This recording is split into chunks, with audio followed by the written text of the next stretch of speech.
حضرت عمر رضی اللہ عنہ کے زمانہ خلافت میں ایک انتہائی عبادت گزار جوان تھا۔ اس کے گھر کا راستہ ایک عورت کے دروازے کے سامنے سے ہو کر گزرتا تھا۔ وہ عورت اس پر فریفتہ ہو گئی اور اس نوجوان کی وجہ سے اس کے راستے میں کھڑی رہتی۔ ایک رات وہ نوجوان اس کے پاس سے گزرا تو وہ عورت اسے بہکانے لگی۔ آخر نوجوان اس کے پیچھے چل پڑا۔ جب اس عورت کا گھر کا دروازہ آیا تو وہ اندر چلی گئی، لیکن جب یہ نوجوان اندر جانے لگا تو اسے ایک دم اللہ کا دھیان آ گیا اور وہ غلط خیال دل سے جاتا رہا، اور سورہ اعراف کی آیت اس کی زبان پر جاری ہو گئی، جس کا ترجمہ ہے: یقیناً جو لوگ خدا ترس ہیں، جب ان کو کوئی خطرہ شیطان کی طرف سے آ جاتا ہے تو وہ یاد میں لگ جاتے ہیں، سو یکایک ان کی آنکھیں کھل جاتی ہیں۔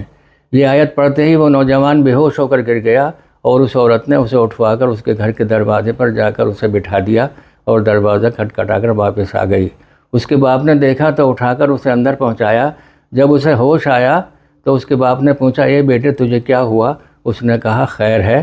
باپ نے کہا: تجھے اللہ کا واسطہ دیتا ہوں، ضرور بتا۔ اس نے سارا واقعہ بتایا۔ اس کے باپ نے پوچھا: تم نے کون سی آیت پڑھی تھی؟ اس نے وہی آیت پڑھی، اور پڑھتے ہی پھر بے ہوش ہو کر گر گیا اور اس کی روح پرواز کر گئی۔ اسے رات ہی میں دفن کر دیا گیا۔ جب حضرت عمر رضی اللہ عنہ کو اس واقعے کے بارے میں معلوم ہوا تو وہ اس نوجوان کے والد کے پاس تعزیت کے لیے گئے۔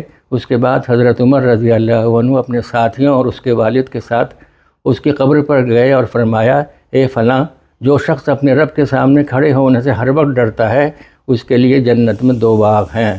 قبر کے اندر سے جواب آیا: اے عمر، میرے رب نے مجھے جنت میں وہ 2 باغ دے دیے ہیں۔